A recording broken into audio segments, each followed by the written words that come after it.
Jadi tidak ada aturannya, tidak ada liturginya. Oh harus khotbah, tidak ada. Dari tadi saya doa, Tuhan apa yang harus disampaikan? Satu kata saja yang saya dapat, tanya. Artinya, ya Tuhan suruh saya tanya saudara. Selama sebulan ini saudara dapat apa saja dari Tuhan?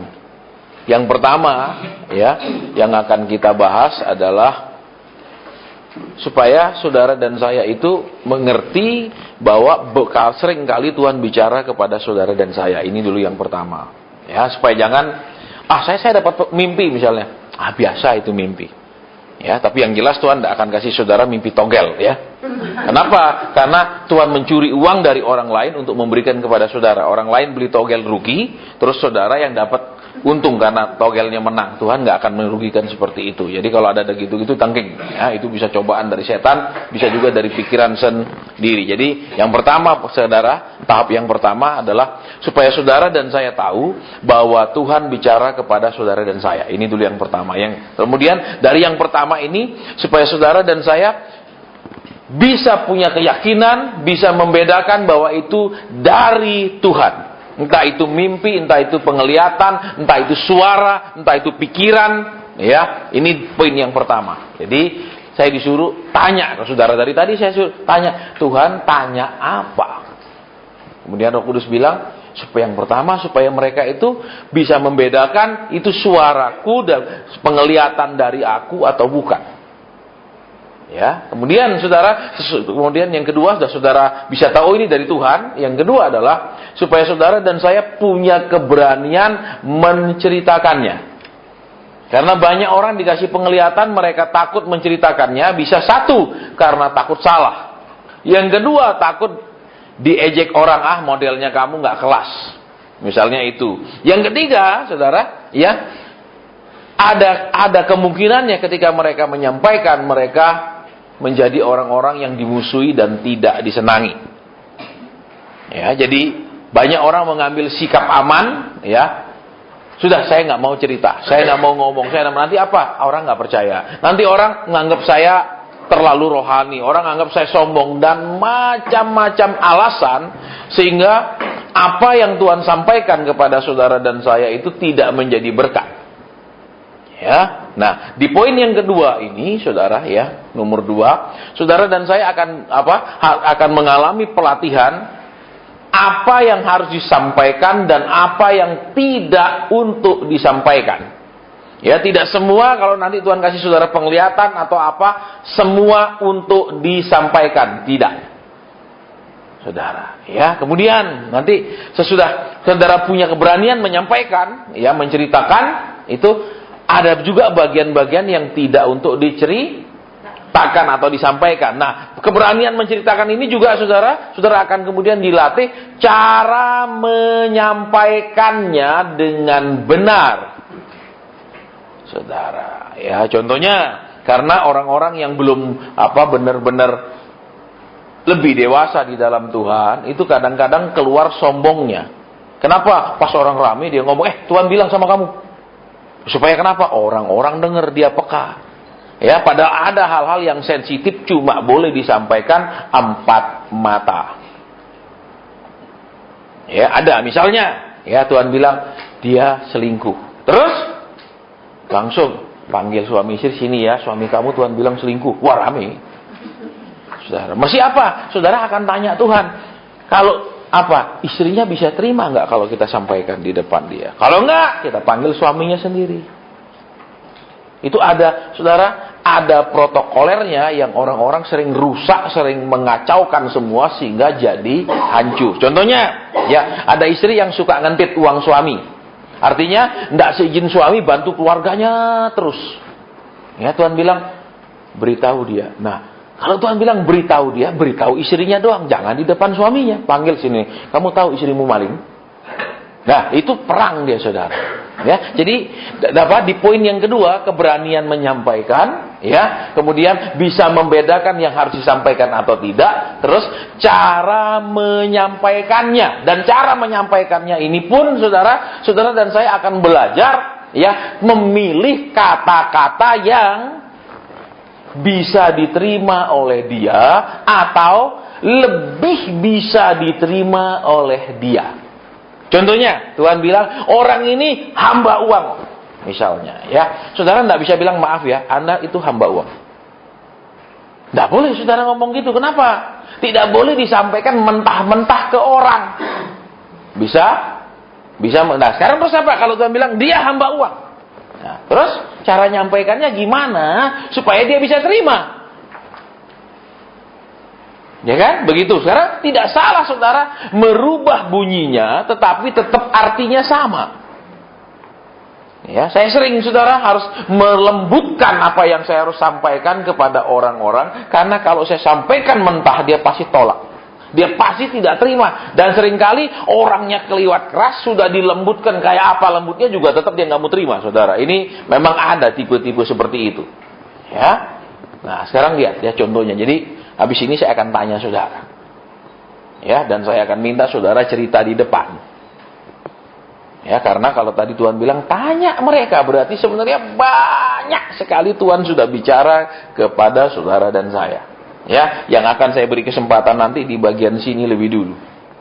Kenapa? Saya dari tadi lihat mata Tuhan ngarah ke sebelah sini dulu dari tadi. Makanya mesti ada sesuatu di deretan sini. Ya, tapi bukan berarti nggak ada sebelah sana, giliran dulu sebelah sini. Ya, tapi tolong tidak mengarang ya. Karena ada banyak orang juga yang ingin tampil, ingin kelihatan hebat. Itu semua kadang-kadang kita harus redam dengan cepat. Ya, saudara. Tapi Bapak nanti kalau saya maju, Bapak bilang saya gitu. Enggak, bukan saudara. Kita bisa uji orang ini mau tampil, mau kelihatan rohani, mau kelihatan apa, bisa terasa, saudara.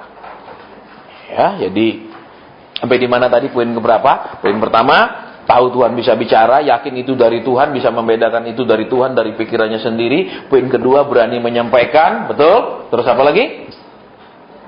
Bisa milih yang harus disampaikan atau yang tidak. Saudara, terus apa lagi tadi? Cara menyampaikannya supaya benar, terus kalimat menyampaikannya memakai kata-kata yang bisa diterima. Seperti tadi, orang ini hamba uang. Terus nyampaikannya gimana?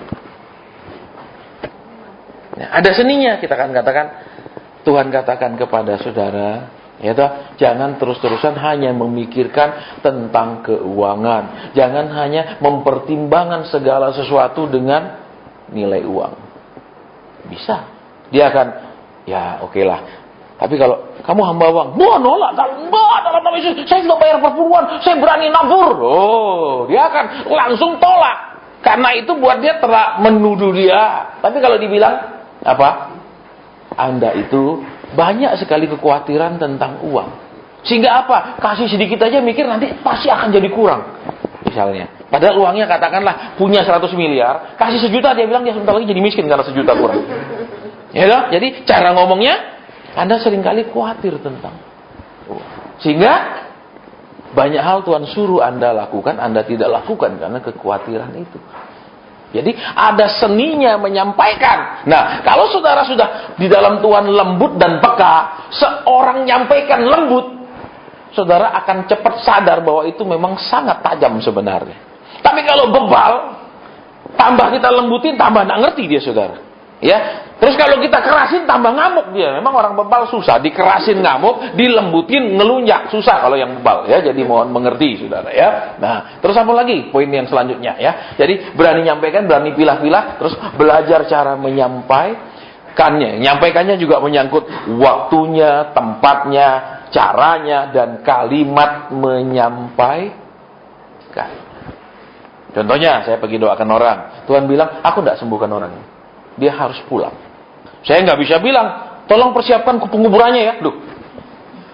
Oh, terus dia mati, kurang ajar tuh pendeta. Karena dia kutukin, pendeta lain datang bilang sembuh. Nah, itu dah. Dia yang bilang mati. Bener mati. Wah, kok itu tukang kutuk. Nah, salah lagi. Ya, jadi cara nyampaikannya gimana?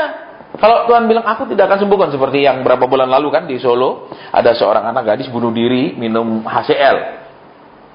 Ya, minum HCl. Terus yang melayani dia telepon saya, Pak bisa ke rumah sakit sekarang?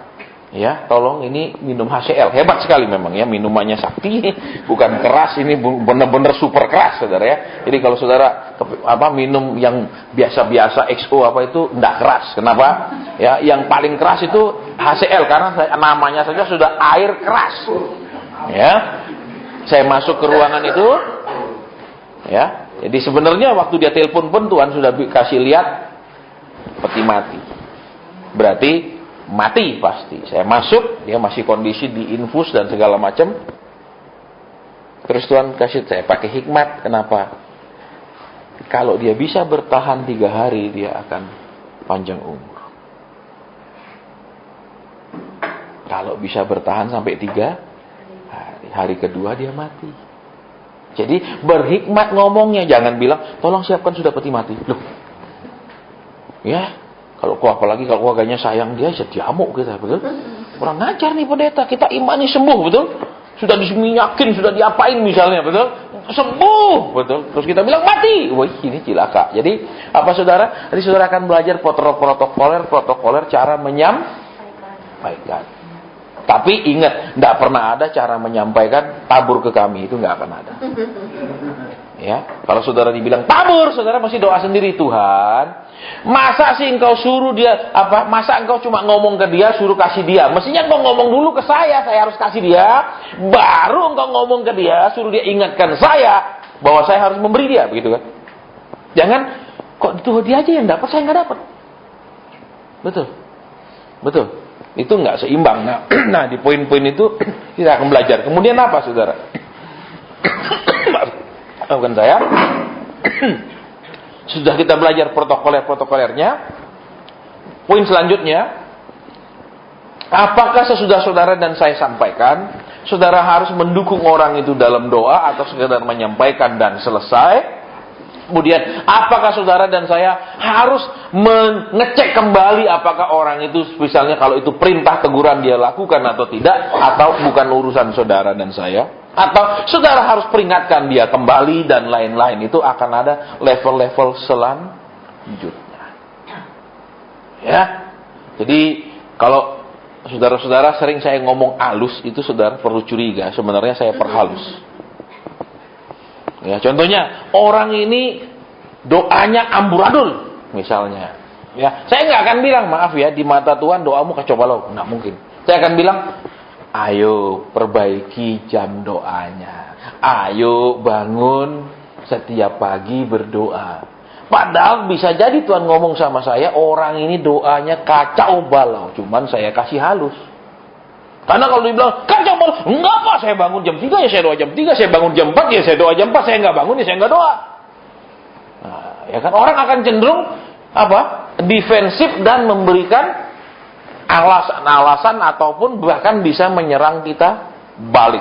Waktu saudara dan saya menyampaikan, ya, sudah disampaikan dan segala macam, bahkan dengan hikmat dan segala macam, di poin selanjutnya saudara akan ya, kita dukung dia dalam doa lagi, kita cek dia lakukan atau tidak, kita beri peringatan lagi, atau sudah sampaikan selesai, ya. Kemudian apa? Di poin yang selanjutnya lagi, saudara dan saya, bagaimana bersikap ketika orang itu menentang, ketika orang itu membantah, ketika orang itu menyerang balik apa yang kita sampaikan. Ya, contohnya kan saya sampaikan, terserah dolar akan naik tinggi, betul? Ya kan ada yang begitu 12.000 sudah nggak mungkin naik lagi. Ya, nggak boleh sakit hati, nggak boleh bilang apa? Ya sudah, gitu. Kenapa? Ya biarin aja. Kenapa dia nggak percaya? Ya sudah, jangan diajak debat. Jadi ada saudara, ya apa? Ketika kita sampaikan sesuatu, mungkin ada yang nentang, mungkin ada yang nyerang balik. Contohnya, ketika kita sampaikan pesan Tuhan, ya teguran, orang itu akan bilang, kamu juga banyak anulah kelemahan, nggak usah tegur saya. Nah, misalnya gitu, atau ya dia akan serang kepribadian kita.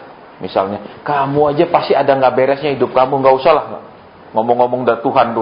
Nah, itu di poin selanjutnya saudara dan saya akan belajar gimana menghadapi ketika orang menentang. Baik itu secara halus, ya, baik itu secara kasar, baik itu, ya saya nggak terlalu bahas ini karena nanti banyak sekali saudara contoh-contoh di dalam pelayanan. Karena banyak orang itu, iya, tapi nyatanya tidak. Ingat, ya, orang yang menerima firman itu dengan sukacita, ya, tetapi dia jatuh di tanah yang apa tadi? Ada kan macam-macam tanah, betul? Orang yang terima langsung sukacita itu jatuhnya biasanya di tanah yang tipis tanahnya. Ya, langsung tumbuh, tapi selesai tumbuh nggak akan ada buahnya. Tumbuh tok, sebentar lagi dia mati. Nanti buka ayatnya. Jadi kalau terima amin, glory, haleluya, puji Tuhan. Itu orang-orang tipe model tanah begitu, saudara. Ya, saya nggak senang makanya. Ya, kita kan dulu stylenya kayak gitu, betul pujiannya. Wah, nyanyi keras-keras sampai sebelah pun ngamuk-ngamuk sama kita. Ya, keras sekali kalau nyanyi, betul.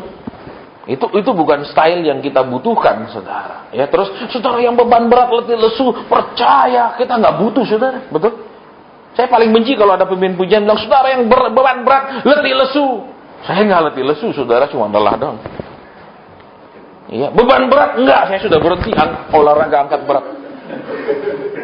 Iya, ngapain dia selalu ngomongin beban berat, letih lesu? Nggak usah lah ngomong gitu, betul. Kita ini orang bukan orang yang begitu susahnya setiap minggu harus diomongin begitu ulang-ulang, betul. Itu berarti apa? Dia ngenyek kita, dia pandang kita enteng, dia pandang kita sebagai orang yang susah melulu, amin. Amin. Ya kan, saudara, kita tidak perlu dipandang seperti orang yang seperti itu. Nah, jadi sekarang ya, saya mau tanya, ya kan Tuhan bilang tanya.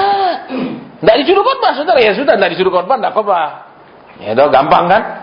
Betul. Nah, yang sebelah sini ya deretan segini. Dari sini nih batasnya, lurus. Ya, yang sebelah sini. Tuhan suruh saya tanya, adakah sesuatu yang didapatkan? Ya, mungkin itu penglihatan, mimpi, seperti ada suara. Ya, nanti saudara akan masuk ke level ada rasa. Maksudnya seperti saya kan kalau udah firman Tuhan terus doa, siapa yang sakit sebelah sini?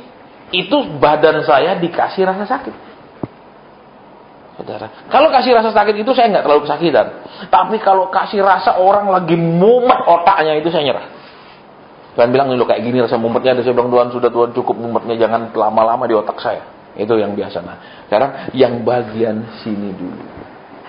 Adakah sesuatu yang didapatkan, baik itu tadi waktu kita beribadah, maupun selama sebulan kita nggak ketemu ini. Kita akan cepat, saudara, waktu sudah jam 2. Kan tadi jelas. Ya, poin pertama, bisa tahu itu dari Tuhan atau bukan. Poin selanjutnya, berani menyampaikan. Ingat, saudara ya, orang yang sangat sombong, orang yang menjaga digengsinya dan nama baiknya tidak mungkin dipakai Tuhan untuk menyampaikan sesuatu. Karena, kenapa? Satu, dia akan takut disalahkan. Dia akan takut dianggap enteng. Dia akan takut dihina. Kedua, saudara, kalau dia berani nyampaikan, kalau itu jadi, keluar sombongnya lagi. Jadi orang-orang yang sombong, orang-orang yang menjaga nama baik, gengsi, nggak akan pernah dipakai dalam karunia-karunia. Ingat seperti tadi saya sampaikan kan, ada nggak sebelah sini? Kalau nggak ada gimana? Ayo, wah itu ngira-ngira, betul? Alah, dia pasti kira-kira, ya kalau nggak ada, ya kalau nggak ada sini sebelah sini. Ya, itu berarti nggak tepat, nggak akurat. Ya, kalau seperti itu, kita jaga, takut orang ngomongin gitu, kita punya gengsi kelewat tinggi. Jadi apa? Orang yang dipasarin Tuhan suruh menyampaikan sesuatu, orang yang sudah tidak memperhitungkan lagi gengsinya kalau dianggap salah, gengsinya kalau orang tuduh dia ngarang. Yang penting, saya tahu Tuhan suruh saya ngomong. Terserah dia punya reaksi apa, urusannya sama Tuhan. Gitu, saudara. Jadi jangan, dia mau percaya enggak ya? Nanti dia ngomongin saya. Loh, ya itu, saudara. Ya, oke. Sekarang boleh maju di sini. Ya, mulai cerita satu, kapan dapat sesuatu, apa yang didapat. Di sini saja. Ini bukan tempat suci sekali, biasa tempat ini ya. Yang hari ini tadi saya melihat ada apa? Puncak gunung kayak kerucut gitu. Kira-kira jam berapa tadi? Awal menyembah? Iya. Puncak gunung saja? Iya. Terus tidak lihat apa lagi? Sama sekali? Ada lagi? Apa yang dilihat? Ya, kayak ada kereta kuda ya. Masuk dalam rumah. Ya. Dua saja? terus cerita. Saya merasa kayak ada tarikan apa ya? Kayak ada yang narik. Ada sesuatu yang ditarik? Iya.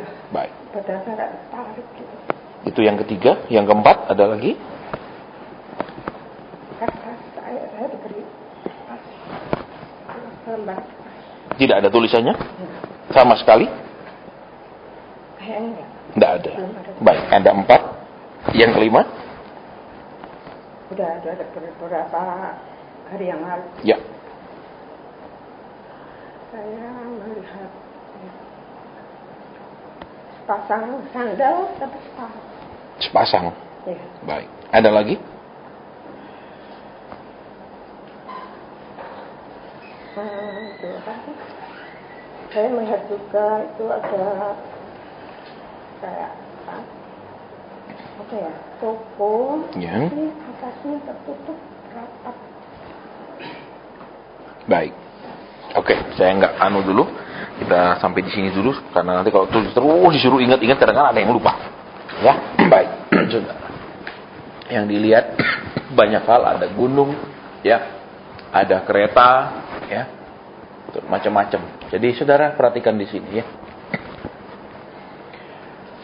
Sekalipun saudara bukan orang Kristen, ya, dunia mengakui bahwa orang-orang itu, seperti misalnya ada orang mau meninggal, dia sudah ngomong loh sama teman-temannya. Begitu orang mau meninggal, kenapa? Tiba-tiba dia pernah ngomong dia minta maaf atau dia bilang dia mau pergi jauh dan lain-lain. Dan itu bukan semua orang Kristen, betul? Banyak yang sama sekali tidak Kristen, betul? Betul. Karena kenapa? Saudara, di dalamnya ini dia bisa merasakan sesuatu yang dia tidak mengerti. Bisa misalnya seorang ibu, ya, lihat perubahan suaminya, dia sudah curiga ini pasti selingkuh misalnya. Dari mana dia tahu? Apa Tuhan bilang, ini lihat, ya kan, ini gendak suamimu, begitu? Enggak ada. Kadang-kadang dia rasa, ini kayaknya ada sesuatu. Betul? Ya kan? Itu yang orang dunia sebut sebagai apa? Feeling. Ya, wah feelingnya.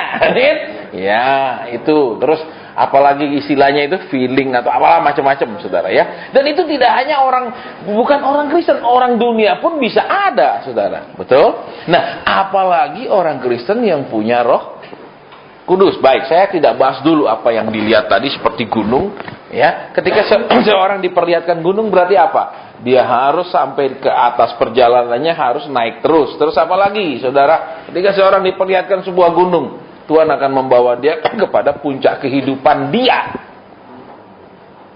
Ya, jadi saya tidak bahas terlalu dalam dulu karena Tuhan suruh tanya, bukan suruh jelaskan satu-satu, ya, supaya saudara punya keberanian dulu menyampaikan sesuatu. Baik, di sebelah sini lagi. Tolong lebih cepat. Ketika Tuhan sedang beracara, contohnya begini, ya. Ketika misalnya seperti saya sedang menyampaikan sesuatu, ada seperti ini, seperti ini, seperti ini. Ada yang tidak mengaku. Itu sepertinya mulai Roh Kudus itu mulai mau diangkat ketika orang itu tidak menanggapi. Ya, sering saya peringatkan, ayo saudara ngaku. Ketika dia tidak mengaku, seringkali itu berhenti, saudara. Ya, padahal Tuhan mau bicara sama yang kedua, orang ketiga, keempat, kelima, keenam. Tapi ketika dia diam, misalnya dia orang yang dimaksud tapi dia diam, nanti baru dia mengaku, saya Pak yang tadi. Ya, saudara, saya bersyukur ya di proses Tuhan jadi cukup sabar. Ya, kalau enggak kadang-kadang saya mau bentak, saudara. Kenapa? Karena dengan dia tidak mengaku, itu yang kedua, yang selanjutnya itu seringkali selesai, tidak ada lagi. Kadang ada, tapi sering saya rasa Tuhan bilang sudah. Dan dia merugikan orang-orang yang lain yang mau dilawat oleh Tuhan karena dia tidak merespon. Tapi nanti saya ngomong kan, nanti saya ngaku juga kok Pak. Saya kan bukan sembunyi, nanti saya ngaku. Ya, kan masalahnya Tuhan suruh sekarang bukan nanti. Ya, baik. Ada lagi di sebelah sini. Halo.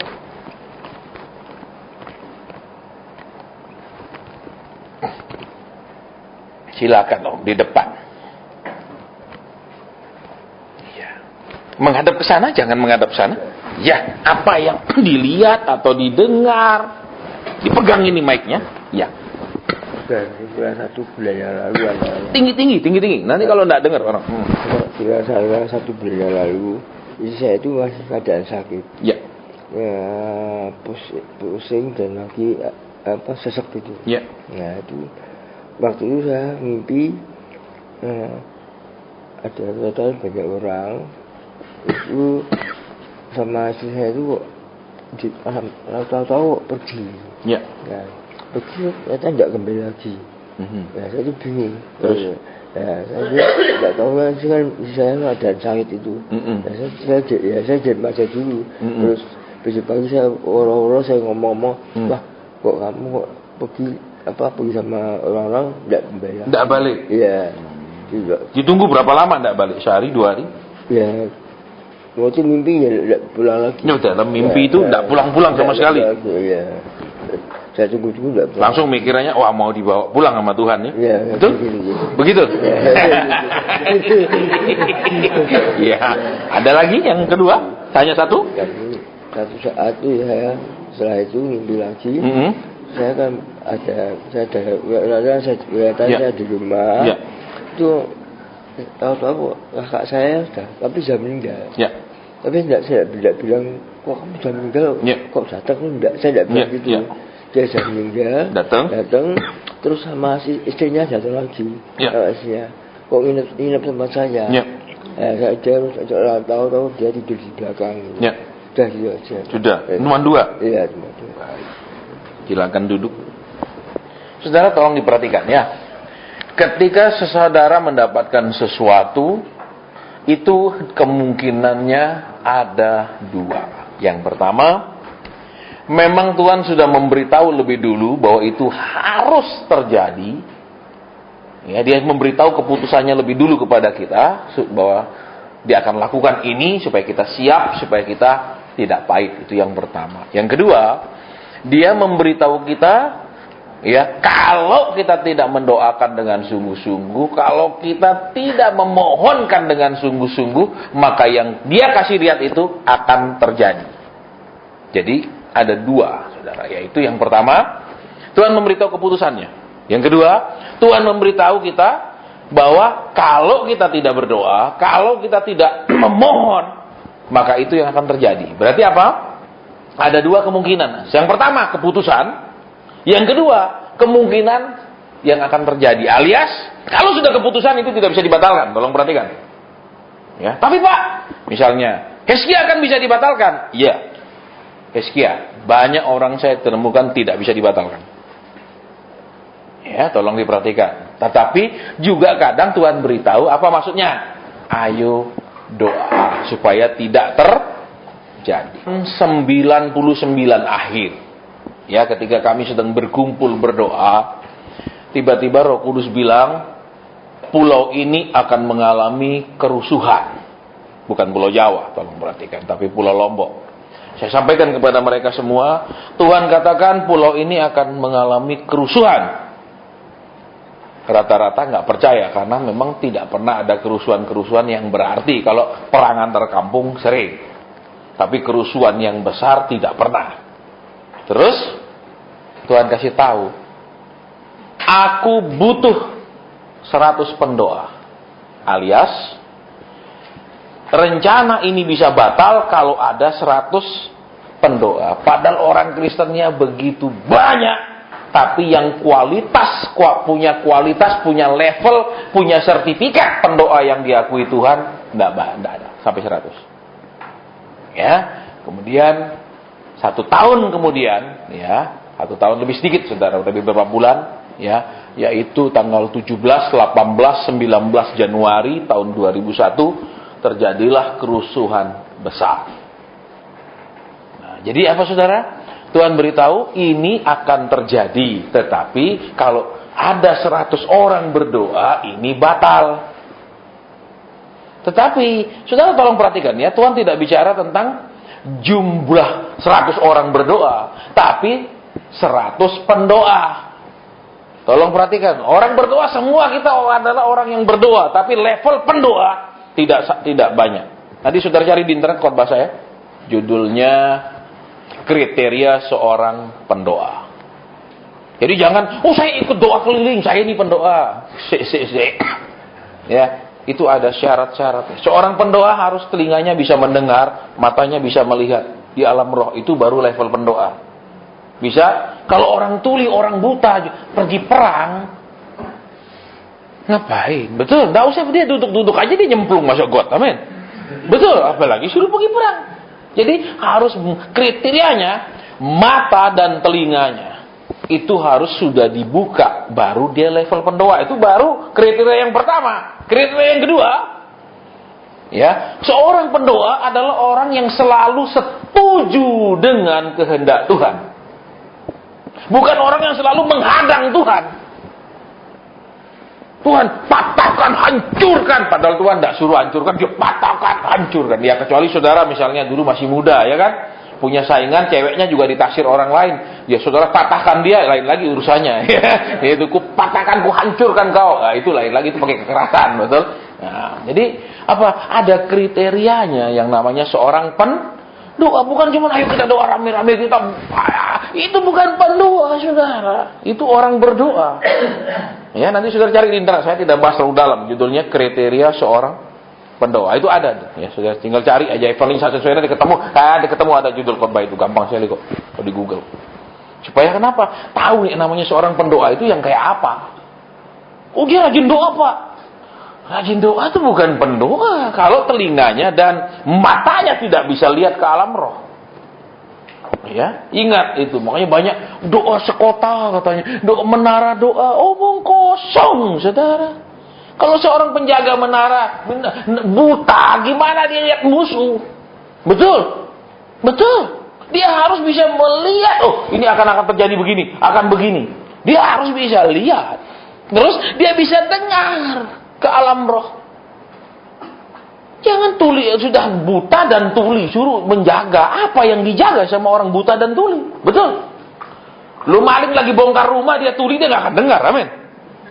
Saudara, nanti saudara buka itu. Terus terjadilah 3 hari keruh, tapi cepat bisa dipadamkan. Kalau bunyi kentip sampai tengah malam keras-keras. Tadi kan si Om melihat, betul, istrinya pergi tidak balik. Amin. Betul. Kan artinya banyak, wah berarti mau veja pulang. Kata mungkin begitu toh. Nah, sekarang apa yang harus dilakukan? Kalau itu berupa keputusan, kita tidak bisa batalkan, kita hanya bisa berdoa. Tapi kalau itu Tuhan beritahu, ini loh, sekarang kita mesti tahu ini keputusan atau ini Tuhan beri informasi. Kalau kita bersikap merespon yang benar, ini nggak jadi. Bisa ditangkap? Tetapi jangan saudara berpikiran semua bisa dibatalkan dengan doa. Tidak bisa. Kenapa? Nanti pembangunan bait Allah baru di Israel itu harus terjadi. Karena itu penggenapan firman. Nanti sudah jadi antikris masuk. Jadi saudara dan saya jangan tengking supaya itu batal. Karena itu tidak mungkin dibatalkan. Saudara. Terus saudara tidak mungkin tengking penganiayaan. Lucu isi Alkitab jadi bubar saudara buat. Nah itu harus terjadi. Cuman kita ini hidup bener nggak gitu dulu, ya. Nah, jadi ada bagian-bagian yang makanya orang ingat saudara, orang-orang yang suka peperangan rohani itu rata-rata karakternya kolerik dominan. Ya nanti kapan saya bahas secara psikologis. Kenapa? Hamba Tuhan yang selalu ngomong tentang power, kuasa, itu orang pasti dia dominan karakternya. Tapi kalau hamba Tuhan itu karakternya melankolis, dia tidak akan bicara tentang kuasa, dia akan bicara tentang kasih pelayanan. Beda. Jadi bukan karena dia dipakai di bidang kasih pelayanan, bukan karena dia dipakai dalam perang-perang, bukan. Karakter dasarnya mempengaruhi dia untuk mengajar. Saya orang kolerik dominan. Dulu kerjaan saya tiap pergi pelayanan cari tempat keramat. Ya. Itu secara psikologis bisa dibuktikan dan itu ada, saya punya bahan bukan bahan khotbahnya, itu bahan training karyawan sebenarnya. Ya, itu bahan di bidang HRD, Human Resources Department. Jadi orang punya karakter gini dia akan khotbah ini terus. Dia terbawa dengan karakternya, saudara. Ya, dan itu saya bertobat karena sering khotbah saya juga. Makanya saya kalau tengking setan Dalam nama Yesus, ya. Tuhan bilang apa? Pergi kamu tengking-tengking seperti itu.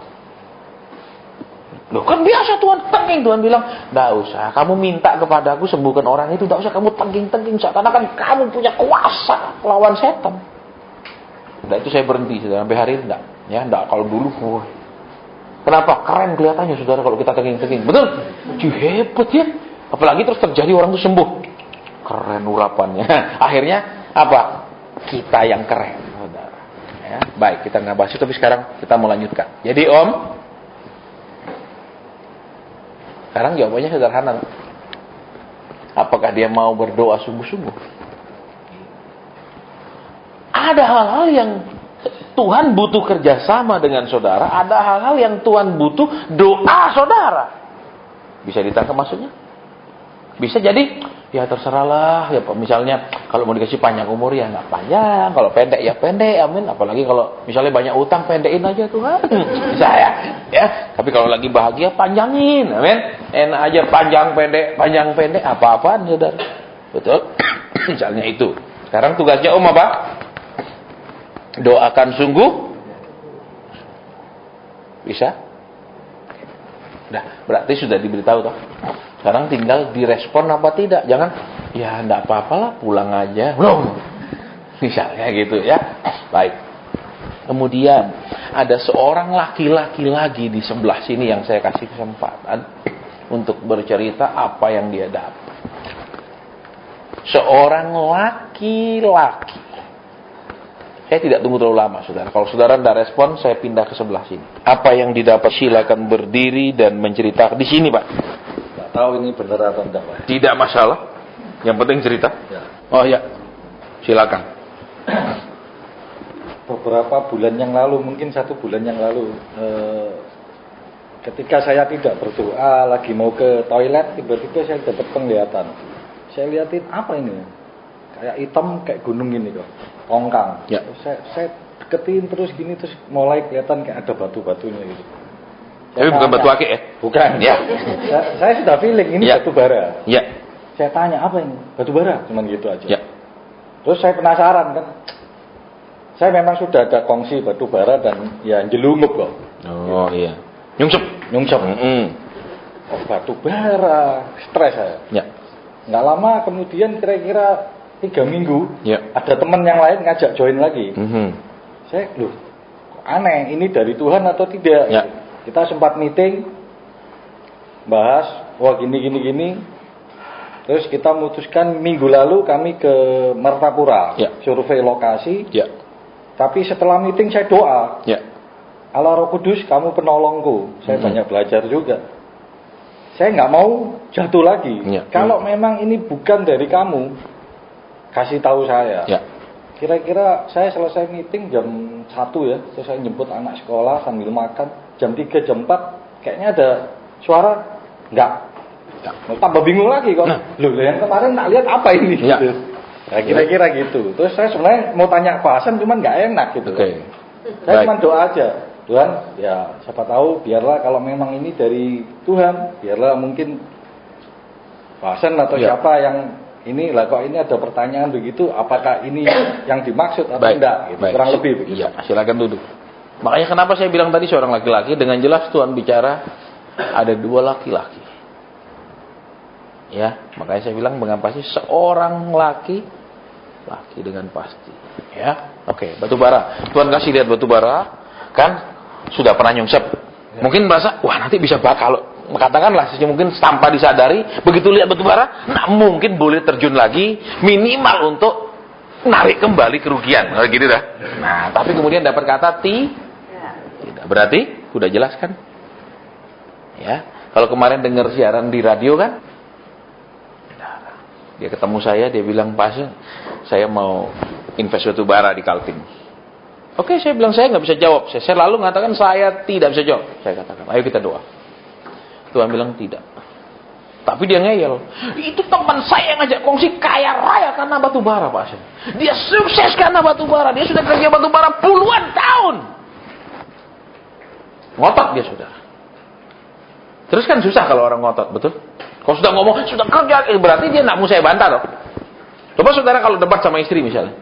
Ya saudara ngomong, aku nggak setuju karena saudara kasih 5 alasan, berarti saudara udah nggak mau dibantah dia, nggak mau dilawan dia, amin. Itu kan biasanya, betul? Nah, ya sudah, saya bilang ya sudah. Loh, ya mau ngomong apa ya sudah toh. Kecuali itu uang saya sih, kamu nggak boleh pakai lah, itu uangnya dia sendiri, ya terserah dia toh. Betul, ya makanya nanti saudara lihat, ketika kita menyampaikan sesuatu, orang memberikan reaksi menentang, melawan, gimana kita? Apa harus kita bilang, Tuhan, aku makanya tidak mau suruh nyampaikan, kau suruh ngapain, buktinya dia ngelawan. Nah, itu bisa kalau orang dididik benar, itu bisa dia sakit hati sama Tuhan. Biarin aja dia bangkrut, misalnya kita jadi sakit hati, saudara, tidak boleh. Ya, nah makanya ada kan jelas. Begitu dilihat lagi batu bara, terus ada orang ngajain kongsi lagi kan. Berarti kan sudah diberitahu akan ada penawaran kerja batu bara lagi. Terus jawabannya tidak, selesai. Biar orang itu berpengalaman, biar orang itu kaya raya. Kenapa? Karena kan ada waktu itu, kan ini peristiwanya sudah agak lama ya. Karena itu masuk ke tahun Ayin Gimel. Dia pergi ke sana, saudara. Cerita dia loh sama saya tidak karang-karang. Bawa bendera, bawa minyak di tempat itu. Disirami, dikelilingi dengan bendera, diperkatakan supaya batu bara dan segala macam, digali, nol. Kesaksian dia, saudara. Saya tidak karang. Karena kan diajar bawa bendera, siram, perkatakan. Tidak ada, saudara. Dia tidak mau, tidak sadar lagi. Dia pindah alat berat ke tempat lain, gali, ketemu yang bagus kalorinya. Terus dipindahin alat-alat berat yang lain, karena kan gali sebelahnya nggak ada apa-apanya. Ternyata itu cuma beberapa meter persegi isinya. Sisanya kosong sama sekali. Pindah lagi. Hasilnya sampai terakhir laptop kantornya di Kalimantan pun tidak balik. Semua jadi amin. Jadi tolong saya perhatikan, saudara. Nasib semua orang tidak diatur oleh tahun. Saya siu kuda, saya nggak percaya orang semua siu kuda rajin. Banyak juga kuda malas, betul? Betul? Banyak juga kuda tapi memperkuda, dia tidak sadar kuda, dia kuda. Itu yang terjadi. Sekarang sudah jelas kan? Kalau Tuhan tidak peringatkan, orang ngajak kerja lagi, kira-kira ada harapan toh? Mungkin ini Tuhan mau balikkan, atau mungkin ini sekarang jadi berkat, betul? Bisa? Kalau sudah tidak. Bisa enggak Pak? Saya janji nanti separuh untuk pelayanan. Bapak doakan. Enggak bisa. Ya banyak orang-orang Kristen itu suka berusaha menyogok. Banyak kemarin kan di ibadah di persekutuan yang Jumat kemarin di Borobudur saya sampaikan. Ada satu orang importir, saudara. Saya pernah doakan gudangnya. Itu panjangnya tuh gudang, saudara. Ya, kalau masukkan tronton rasanya itu dideret 1, 2, 3, 4, 5, 6, bisa 6 sampai 7 tronton satu deret. Terus kalau panjangnya itu gudang. Ya itu baru satu gudang, belum gudang yang lain. Apa? Ya kan sering saya sampaikan pesan Tuhan akurat. Terus yang saya nggak seneng dia hubungi saya. Pak Sen, saya mau jual tanah saya di Anung. Itu daerah wisata, saudara. Nanti Pak Sen doakan dia, kalau laku saya kasih angpau. Langsung saya blok dari saya punya WhatsApp. Dia nggak tanya, Pak, saya rencana mau jual, apakah Tuhan setuju enggak? Jangan suruh saya koyok Tuhan, nanti dikasih angpau. Banyak orang perlu dihadapi dengan tegas, nggak bisa dengan lembut-lembut. Ada orang disuruh kasih tahu lembut bisa nangis. Ada orang kita bentak pun malah dia melotot. Jadi selesai ya. Jangan coba maksudnya, ya mungkin dari sini Tuhan akan kembalikan. Mungkin saya dikasih kesempatan kedua. Kenapa sampai orang tuh nawarkan? Ya, itu kan dicoret. Kalau kita cari-cari cocok. Kita kan pernah rugi kerja batu bara. Orang nawarkan sekarang, mungkin ini cara Tuhan mengembang. Kita ambil kan? Kita cocok-cocokan, misalnya apalagi orang itu misalnya tidak kenal kita, nawarin, kita cocok, ya mungkin ini, ya dah, mungkin. Kalau ingat saudara, kalau saudara jalan di padang gurun itu namanya fata morgana. Makanya tadi Tuhan bilang, tanya. Tidak disuruh khotbah, kamu tanya aja nak.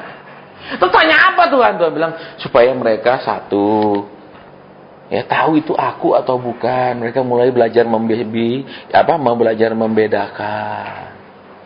Ya, jadi semanis apapun, misalnya orang ini super pengalaman jadi konglomerat karena kerja batu bara, tetap tidak.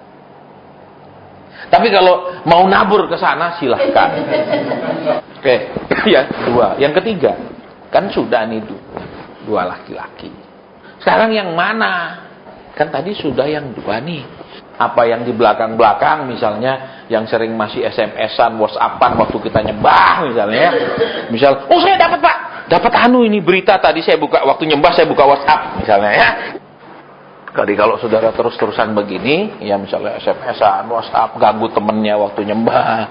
Saya sudah punya daftar beberapa orang itu. Ya, jadi jangan pikir saya nggak tahu. Saya sering kadang-kadang kalau lihat atas, saya nggak mau lihat wajah saudara. Karena kalau saya lihat wajah saudara, saya bisa terganggu konsentrasinya.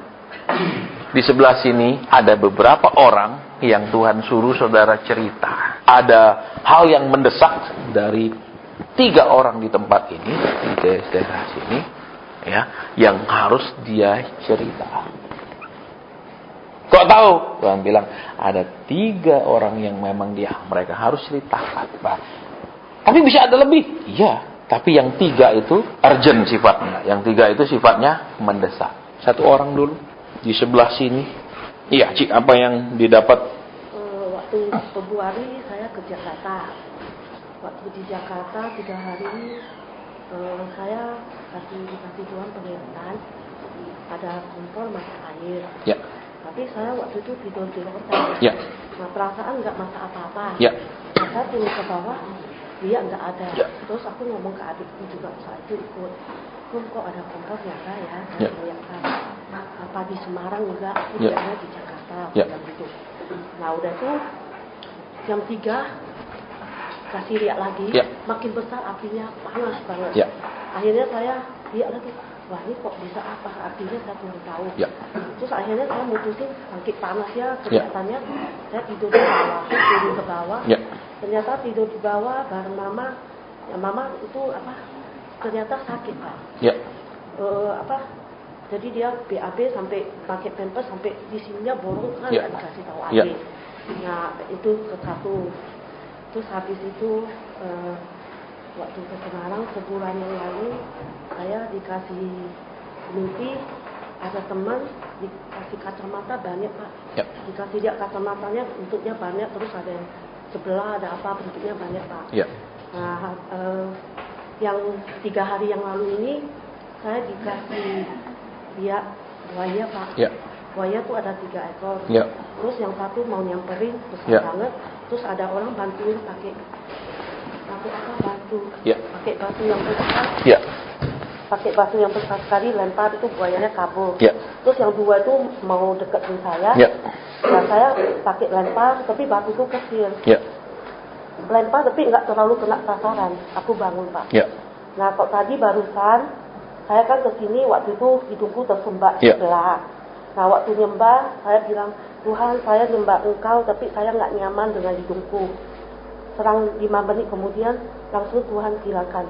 Amin. Jadi saya nyaman untuk nyembah. Itu aja Pak. Baik. Saudara, tolong diperhatikan ya.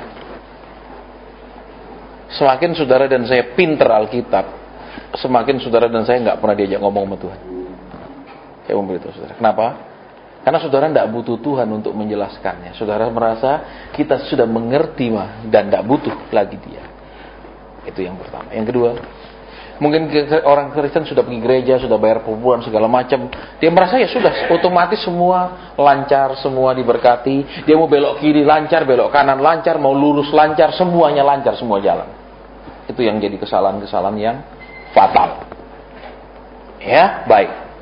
Jadi kan ada mimpi, ya. Ada kompor ya itu. Terus ternyata mamanya sakit dan tidak diberi tahu. Kenapa? Ya kan kalau semakin lama semakin panas toh. Ya toh karena dia nyala toh kompornya. Nah, ternyata mamanya sakit parah, tidak ada yang kasih tahu. Jadi saudaranya rahasiakan sakit itu. Kemudian ada buaya. Ya. Saudara tentu saja simpul buaya itu kalau di Alkitab waktu Ayub mau dipulihkan Tuhan bicara tentang buaya. Ya, jadi itu. Tapi kalau dilihat sekarang ini kan buayanya posisi mau menyerang. Ya, heran saya saudara, kenapa bahasa Indonesia selalu merasa buaya itu semua betina, enggak ada buaya laki. Betul? Semua buaya, enggak ada paaya, saudara. Bagaimana bisa mereka berkembang biak kalau enggak ada paaya, betul? Iya enggak? Selalu buaya, makanya bingung juga bahasa kita. Pikir apa buaya itu semua perempuan, padahal enggak, buaya darat pasti laki-laki, ya men? Betul apa enggak? Enggak ada buaya darat perempuan, saudara. Betul? Misalnya, oh kamu buaya darat, pasti itu laki, enggak mungkin perempuan. Nah itu memang rancu bahasa kita. Baik, ya. Terus dikasih lihat ada buaya, dilempar tapi tidak kena dengan telak. Berarti apa, saudara? Dia harus berdoa lagi, Tuhan, ada sesuatu yang mau membahayakan kami, entah apa. Entah menyerang kesehatan, entah menyerang keuangan, menyerang keluarga, menyerang apa. Terus saya sudah berusaha melemparnya, tapi tidak. Sekarang apa yang saya harus lakukan, Tuhan? Kasih saya petunjuk. Apakah saya harus mendoakannya sungguh-sungguh? Dan itu apa simbol buaya itu? Apakah kesehatan, apakah keuangan, ataukah apa? Itu harus tanya lagi. Nanti saudara akan, kalau kita nggak buka Alkitab, ya, tapi nanti saudara akan buka di kitab 2 Tawarik. Kita tidak buka 2 Tawarik pasal 1, ya. Ketika Saul sudah mati, ya, Daud kemudian bertanya kepada Tuhan, haruskah aku kembali ke Yehuda? Tuhan bilang, kembalilah. Ditanya lagi sama Daud, aku harus kemana? Karena wilayah itu luas. Tuhan bilang, pergilah ke Hebron. Jadi saudara perhatikan, Tuhan tuh seringkali ngomong separuh supaya kita tanya lagi. Kalau dikasih tahu semuanya, langsung kita bilang, "Dada, aku udah tahu." Ya, makanya kenapa Tuhan? Ada apa? Supaya komunikasi. Karena jujur saudara dan saya enggak suka ngomong sama Tuhan, tetapi paling seneng apa? Omongannya didengar Tuhan. Amin. Amin. Kasih lihat, ya sudah, saya nggak ngerti, ya sudah, begitu toh. Amin. Betul apa enggak? Kasih mimpi, mungkin mimpi, ya sudah. Kenapa enggak ada komunikasi? Karena pada Tuhan tuh senang diajak ngomong-ngomong. Nah, tadi dikatakan kan, apa? Dia tadi merasa sangat tidak nyaman karena hidung. Ketika doa, Tuhan tolong dijamah. Kok bisa? Ingat saudara, Tuhan itu lebih sayang orang-orang sederhana daripada orang-orang keminter. Orang-orang keminter. Saya patahkan setan yang ganggu hidung saya, tangking, betul? Kepintaran, saudara. Ya, kemarin saya khotbahkan, Tuhan kasihanilah kami. Selalu doa-doa yang tuh orang-orang itu berseru kasihanilah, itu selalu tertolong. Saudara buka Alkitab dari keempat Injil, selalu kalau mereka bilang kasihanilah kami anak Daud, kasihanilah, selalu ditolong. Tapi kalau main tangking klaim janji Tuhan, nggak ada jawaban, saudara. Ya, kayak orang Israel kan, kami umat pilihan, kenapa dijajah ya Romawi? Nggak ada jawaban. Terus Tuhan pulihkanlah kerajaan Israel, nggak dijawab. Tuhan bilang apa? Kamu nggak perlu tahu masa dan waktunya. Nggak diturutin, saudara. Ya, makanya saudara dan saya hati-hati dengan doa yang kesombongan, doa seperti itu, ya. Baik. Kemudian saya nggak bahas dulu tentang apa lagi yang dilihat, ya. Tetapi buaya itu, Tuhan nanti mesti doa lagi. Tuhan, apa bagian dari hidup saya atau keluarga saya yang mau diserang? Terus didoakan sungguh. Doakannya pun, Tuhan, apa yang saya harus doakan? Ingat, saudara ya, apa yang saya harus doakan? Apa saya doa, mungkin mama ada kepahitan, ada apa, itu harus jelas semua. Makanya ya saudara, surat Roma, kalau nggak salah Roma 8 ayat 24 mengatakan begini, kita ini tidak tahu bagaimana harus berdoa. Jadi kalau saudara punya resep doa, ya maaf kata itu salah. Saya mau beritahu, resep doa itu salah. Saudara misalnya juga punya cara-cara doa dalam buku, itu salah. Saya mau beritahu saudara. Ya, tadi kami pergi pelayanan sampai sore. Ya, ada orang sakit. Tuhan tidak suruh saya doakan anaknya yang sakit. Nggak ada tuh. Begitu masuk Tuhan suruh suami istri ini orang tuanya yang harus dibereskan. Nggak ada suruh doakan anak. Jadi nggak sok pinter. Sampai sakit sini. Sini. Itu namanya sok pinter. Ya, apalagi ada resepnya, betul? Resepnya apa? Doa dipatahkan kuasa setan, betul? Setan tidak bisa patah, saudara, tidak ada di Alkitab. Dia bukan besi, dia bukan besi beton. Ya, jadi itu kita harus ngerti. Apalagi ku patahkan, ku kirim setan ke neraka. Tidak ada. Kenapa? Belum waktunya di kitab Wahyu dikatakan dia dikirim ke neraka. Jadi jangan saudara doa tangking dia suruh dikirim ke neraka. Tidak mempan. Ada banyak orang saking semangatnya, dalam nama Yesus kami mengirim roh jahat ke neraka. Sebentar, tidak ada ayatnya. Tidak akan terjadi itu, saudara. Oke, baik. Yang kedua, ayo lebih cepat. Yang kedua, maju ke depan yang mendapat sesuatu. Ya, sebelah sini apa yang didapat?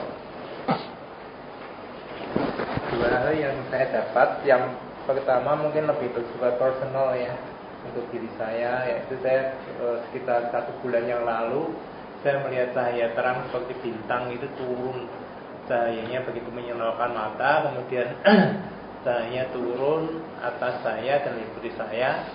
Kemudian sesaat kemudian saya itu setengah sadar, setengah hendaknya. Kemudian saya seperti terbangun, dan saya terbangun, saat terbangun, tapi saya merasakan seperti sukacita gitu ya. Kemudian yang kedua, barusan 1,5 jam lalu saya mendapat penglihatan seperti payungnya berwarna kuning dan merah gitu ya. Kemudian ada hujan deras turun. Setelah sesaat ada hujan deras turun, kemudian ada pelangi. Itu penglihatan yang saya dapat. Ya. Kalau ini lebih mudah dimengerti kan, saudara, betul? Sesudah hujan ada berarti apa? Mungkin ada sesaat pencobaan, problem, pergumulan dan lain-lain. Sesudah itu badai berlalu. Kan begitu ceritanya. Ya, oke. Ada satu lagi lebih cepat.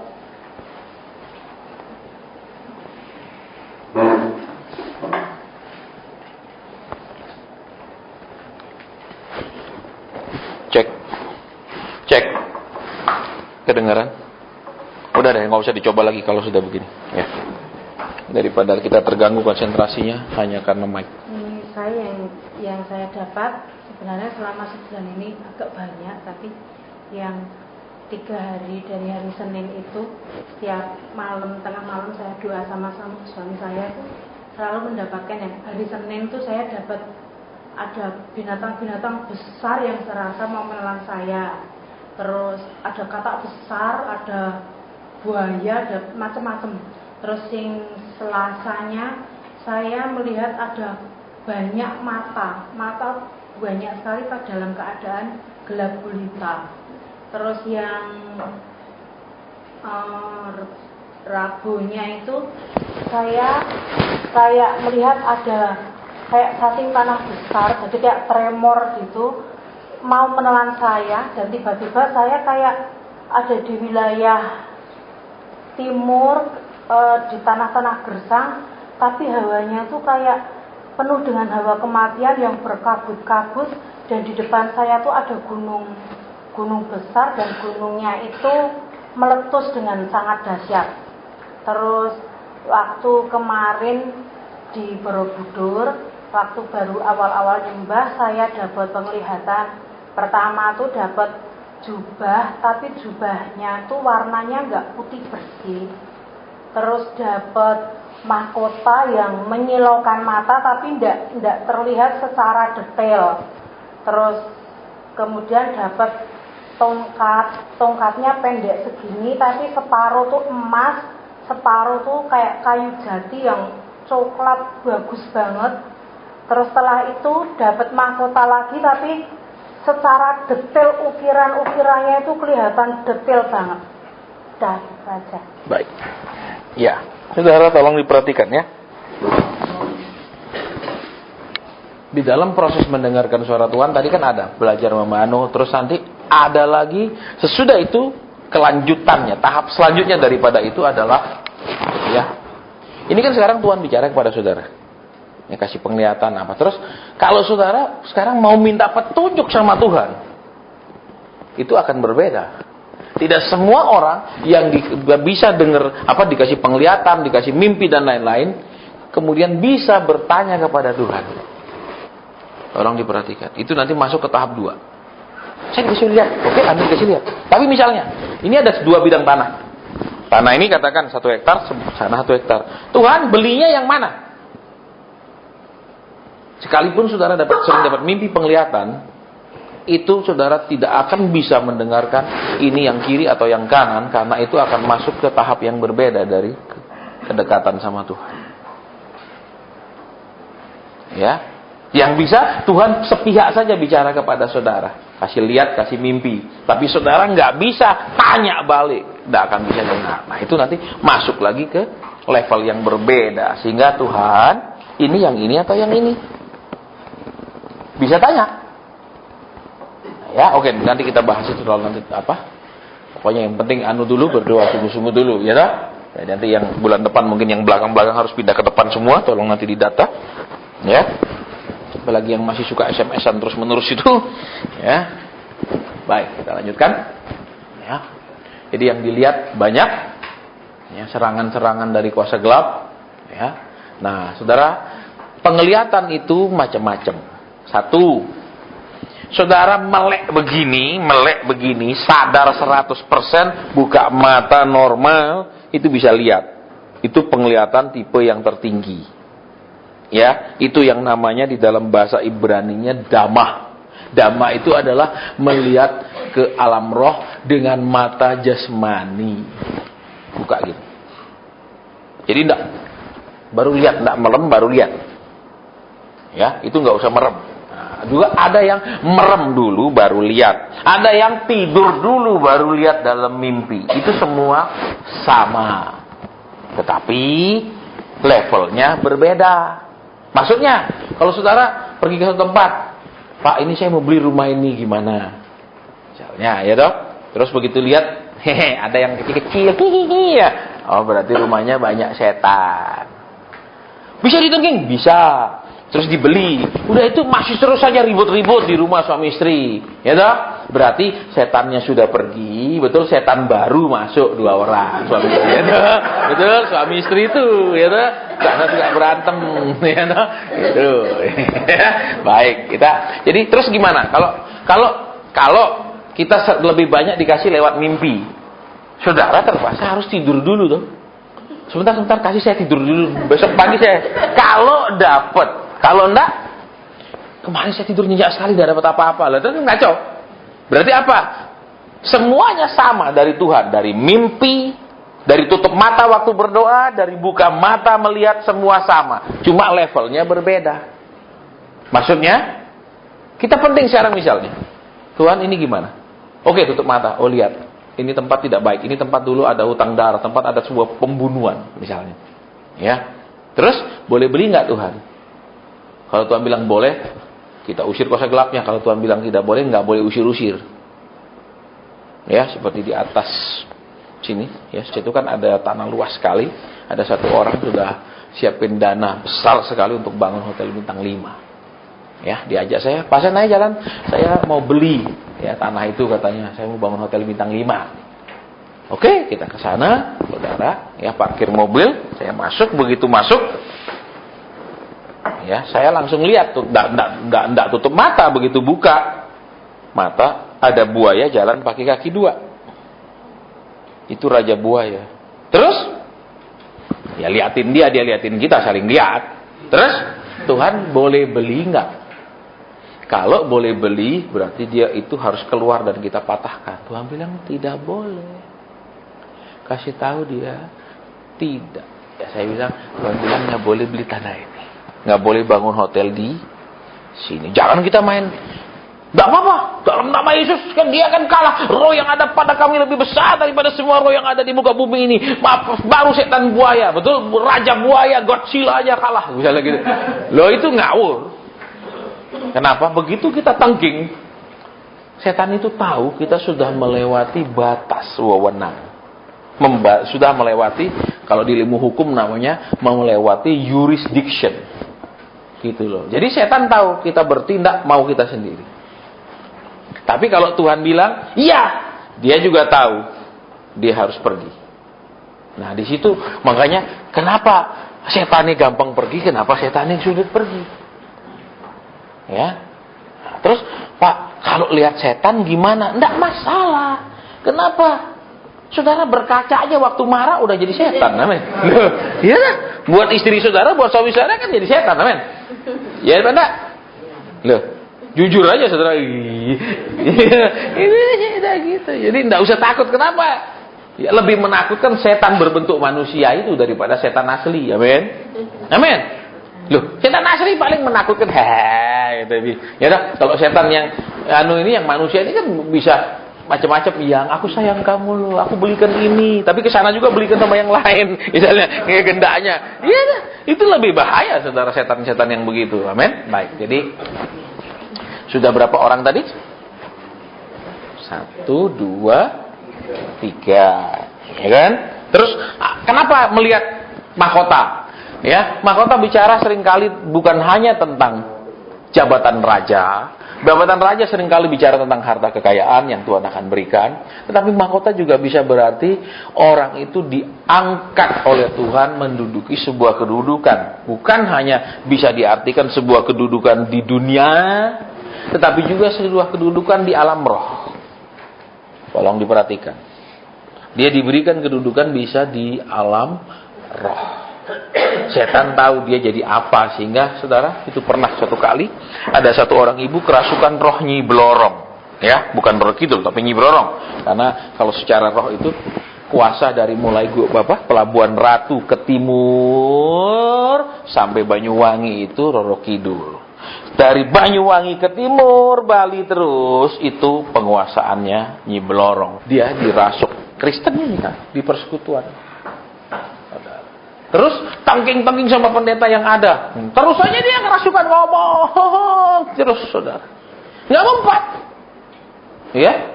Terus tiba-tiba dia bilang, sebentar lagi ada hamba Tuhan mau datang. Aku harus segera pergi. Benar. Ada seorang hamba Tuhan datang. Hamba Tuhan lain. Tak, dia langsung sadar. Dia ngerti siapa orang ini. Ingat, waktu setan-setan ketemu Yesus, mereka bilang, engkau anak Allah. Dia tahu siapa kedudukan Yesus di alam roh. Bisa, makanya saudara jangan main aneh-aneh gitu loh. Betul? Saya mau beritahu saudara, betul? Tahu ayat Alkitab di kantung. Aku anak Allah. Aku. Terus saudara tengking-tengking jadi imam sekewa. Biarlah Tuhan yang menentukan jabatan saudara di alam roh. Tidak ditengking-tengking saudara. Hamba Tuhan itu datang, enggak keluar, terus dia sadar. Dia ngerti, hamba Tuhan ini orang diurapi, dia harus segera pergi. Sedangkan yang tadi tengking-tengking enggak mempan. Ya, ini kisah nyata saudara di Denpasar. Jadi itu bicara juga tentang kita didudukan sebagai apa di alam roh. Sehingga kalau kita usir, dia ngerti kenapa ini jabatannya ada. Aku mesti babang, aku ngalah. Tapi kalau ini sok-sokan keren-kerenan, misalnya, bisa. Nah, tongkat itu terbuat dari emas dan kayu jati. Ya, emas dan kayu jati. Saudara, lihat ya, di dalam alam roh itu ada simbol-simbol tongkat. Yang pertama, tongkat yang simbol lengkung.